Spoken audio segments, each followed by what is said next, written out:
Shalom, salam berkat dari kami untuk pendengar sekalian. Saat ini pendengar akan diberkati dengan program Hari Ini Harinya Tuhan bagian yang ke-8.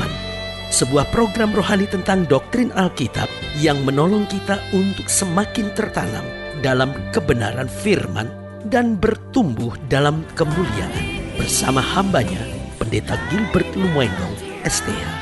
Banyak orang merasa doktrin Alkitab sebagai sesuatu yang membingungkan. Tetapi tahukah saudara bahwa doktrin Alkitab intinya adalah memahami Alkitab dengan benar, dengan pemahaman yang sistematis, sehingga kita terus dapat tertanam di dalam kebenaran firman, sehingga kita terus bertumbuh di dalam kemuliaan Allah.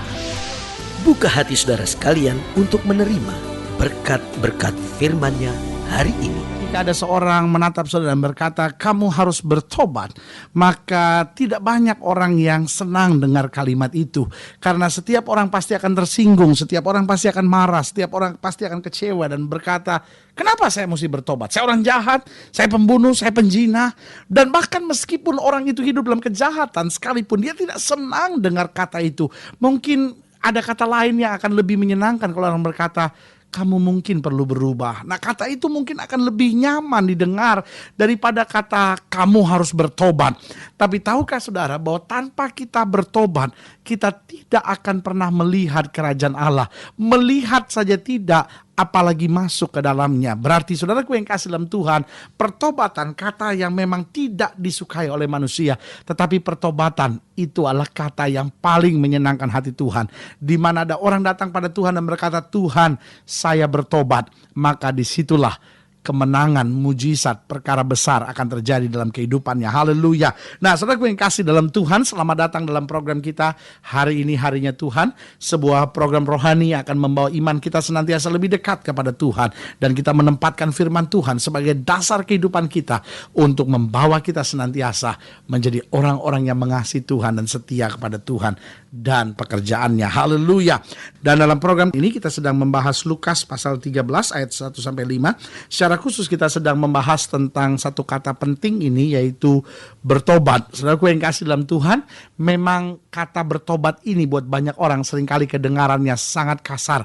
Kenapa saya harus bertobat? Kejahatan apa yang saya buat sampai saya harus bertobat? Meskipun kita buat kejahatan, maka kita akan berkata, apa tidak ada kata lain yang lebih baik dari kata bertobat? Tetapi saudaraku yang kasih dalam Tuhan, justru pertobatan adalah langkah yang paling menyenangkan hati Tuhan. Lukas 13 ayat 1-5, ini yang saya mau bacakan bagi Bapak Ibu pendengar sekalian.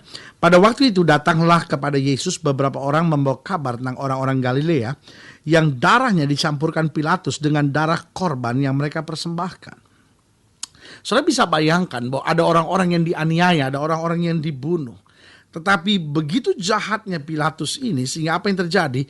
Darah orang-orang Galilea ini dicampurkan dengan darah binatang. Saudaraku yang kasih dalam Tuhan, ini sebuah tindakan yang ketika kita melihatnya dan memperhatikan, kita ngeri sekali. Dan kita pikir, oh, orang ini pasti ada yang gak beres dengan pikirannya. Masa begitu senangnya dia mencampurkan darah manusia dengan darah binatang? Ayat yang kedua, Yesus menjawab mereka, sangkamu orang-orang Galilea ini lebih besar dosanya daripada dosa semua orang Galilea yang lain karena mereka mengalami nasib itu? Tidak, kataku kepadamu, tetapi jikalau kamu tidak bertobat, kamu semua akan binasa atas cara demikian. Atau sangkamu ke-18 orang yang mati ditimpa menara dekat Siloam lebih besar kesalahannya daripada kesalahan semua orang lain yang diam di Yerusalem? Tidak, kataku kepadamu, tapi jikalau kamu tidak bertobat, kamu semua akan binasa atas cara demikian.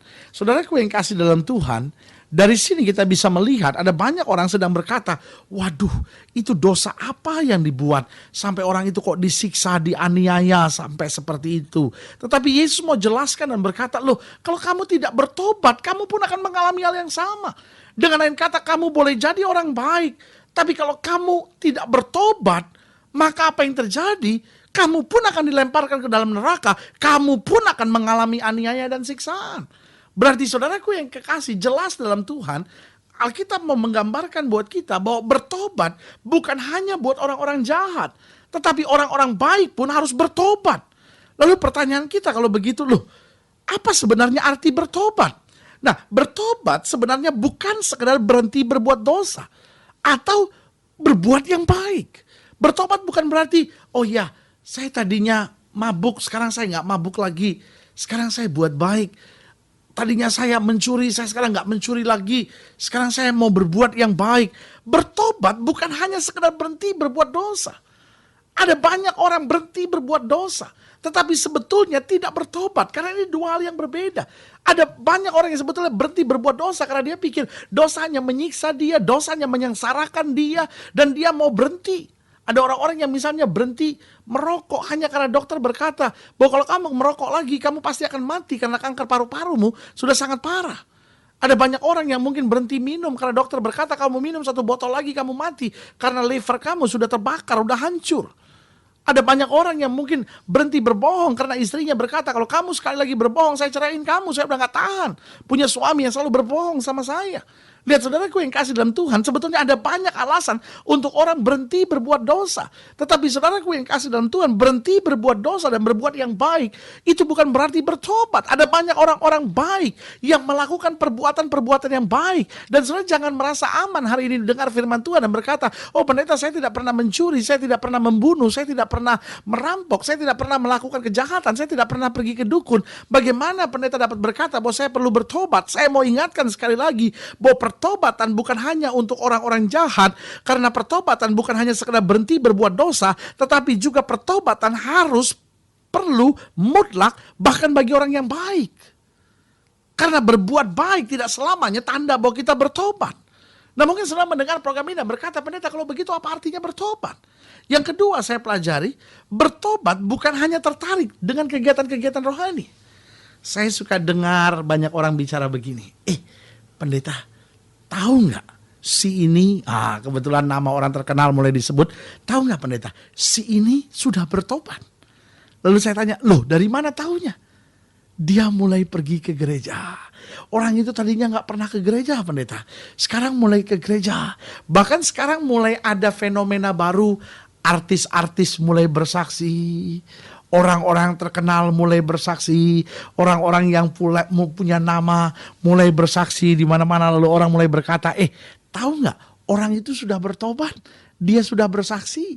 Sekali lagi saya mau ulangi, bertobat bukan hanya tertarik pada kegiatan-kegiatan rohani.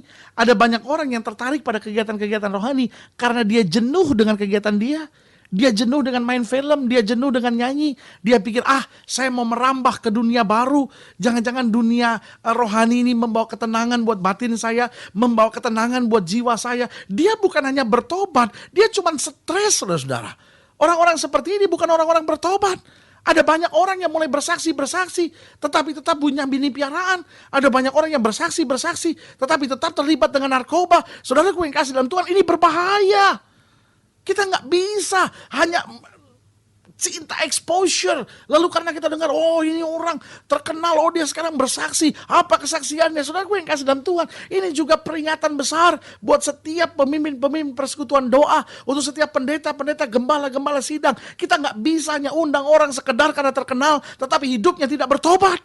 Saudaraku yang kasih dalam Tuhan, pertobatan ini kunci untuk seorang bisa masuk dalam pelayanan. Bahkan Alkitab berkata, orang yang baru bertobat jangan melayani. Baru bertobat saja tidak boleh melayani, apalagi belum bertobat, saudara-saudara. Orang yang baru bertobat perlu diisi dulu. Kenapa? Karena pelayanan adalah peperangan. Pelayanan adalah peperangan. Orang-orang yang baru bertobat itu diidentikan dengan bayi-bayi rohani. Kalau orang-orang bayi-bayi rohani ini masuk dalam peperangan, pantas imannya lemah dan akhirnya stres, akhirnya kecewa. Itu sebabnya kalau orang baru bertobat sudah dipaksa untuk melayani, itu kasihan orangnya sendiri. Dia gak akan tahan dengan peperangan iman, peperangan rohani yang harus dihadapi. Itu sebabnya sekali lagi saya mau ingatkan, bertobat bukan hanya tertarik dengan kegiatan-kegiatan rohani. Itu hanya awal kerinduan untuk bertobat.